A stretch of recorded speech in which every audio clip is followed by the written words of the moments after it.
नमस्कार दोस्तों। व्यास जी ने कहा, एक समय की बात है, एक तीर्थ में शौनकादिक 88,000 ऋषियों ने श्री सूत जी से पूछा, हे सूत जी, इस कलयुग में वेद विद्या रहित मनुष्यों को प्रभु भक्ति किस प्रकार मिलेगी तथा उनका उद्धार कैसे होगा। हे मुनि श्रेष्ठ, कोई ऐसा व्रत अथवा तप कहिए जिसके करने से थोड़े ही समय में पुण्य प्राप्त हो तथा मनवांछित फल भी मिले। हमारी प्रबल इच्छा है कि हमें कोई ऐसी विधि बताइए। सर्वशास्त्र ज्ञाता श्री सूत जी ने कहा, हे वैष्णव में पूज्य, आप सबने प्राणियों के हित की बात पूछी है। अब मैं उस श्रेष्ठ व्रत को आपसे कहूँगा जिसे नारद जी के पूछने पर लक्ष्मी नारायण भगवान ने उन्हें बताया था, जिसकी कथा इस प्रकार है।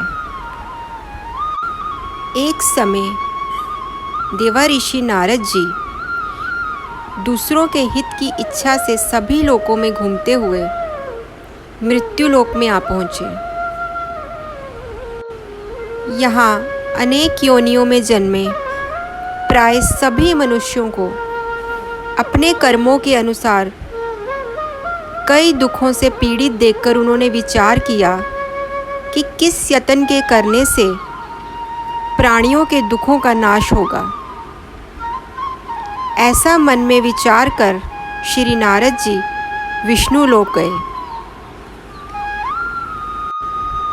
नारद जी ने विष्णु लोक पहुंचकर भगवान विष्णु की स्तुति की।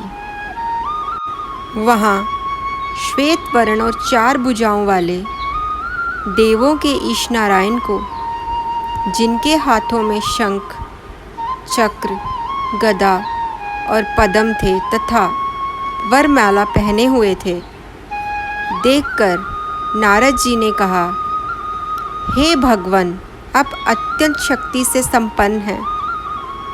मन तथा वाणी भी आपको नहीं पा सकती। आपका आदि मध्य अंत भी नहीं है। आप निर्गुण स्वरूप सृष्टि के कारण भक्तों के दुखों को नष्ट करने वाले हो। प्रभु, आपको मेरा नमस्कार हो। नारद जी की इस प्रकार की स्तुति सुनकर भगवान विष्णु बोले, हे मुनि श्रेष्ठ, आपके मन में क्या है? आपका किस काम के लिए यहाँ आगमन हुआ है? निसंकोच कहें। तब नारद मुनि ने कहा, मृत्युलोक में सब मनुष्य जो अनेक योनियों में पैदा हुए हैं, अपने अपने कर्मों द्वारा अनेक प्रकार के दुखों से पीड़ित हैं। हे नाथ, यदि आप मुझ पर दया रखते हैं तो बताइए, उन मनुष्यों के सब दुख थोड़े से ही प्रयत्न से कैसे दूर हो सकते हैं। तभी श्री हरि ने नारद जी से कहा, हे नारद, मनुष्यों की भलाई के लिए तुमने यह बहुत अच्छा प्रश्न किया है। जिस व्रत के करने से मनुष्य मोह से छूट जाता है, वह व्रत मैं तुमसे कहना चाहता हूँ। बहुत पुण्य देने वाला, स्वर्ग तथा मृत्यु दोनों में दुर्लभ एक उत्तम व्रत है, जो आज मैं प्रेमवश होकर तुमसे कहता हूँ। श्री सत्यनारायण भगवान का यह व्रत विधि विधान पूर्वक संपन्न करके मनुष्य इस धरती पर सुख भोग कर मरने पर मोक्ष को प्राप्त होता है। श्री विष्णु भगवान के यह वचन सुनकर नारद मुनि बोले, हे भगवान, उस व्रत का फल क्या है? क्या विधान है? इससे पूर्व यह व्रत किसने किया है और किस दिन यह व्रत करना चाहिए, कृपया मुझे विस्तार में बताएं। श्री विष्णु ने कहा, हे नारद, दुख शोक आदि दूर करने वाला यह व्रत सब स्थानों पर विजय करने वाला है।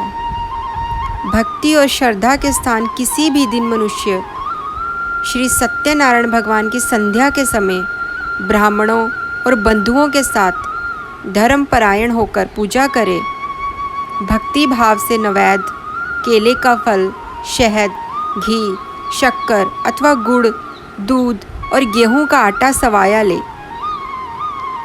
इन सबको भक्ति भाव से भगवान को अर्पण करे। बंधु बांधवों सहित ब्राह्मणों को भोजन कराए। इसके पश्चात स्वयं भोजन करे। रात्रि में नृत्य गीत आदि का आयोजन कर श्री सत्यनारायण भगवान का स्मरण करता हुआ समय व्यतीत करे।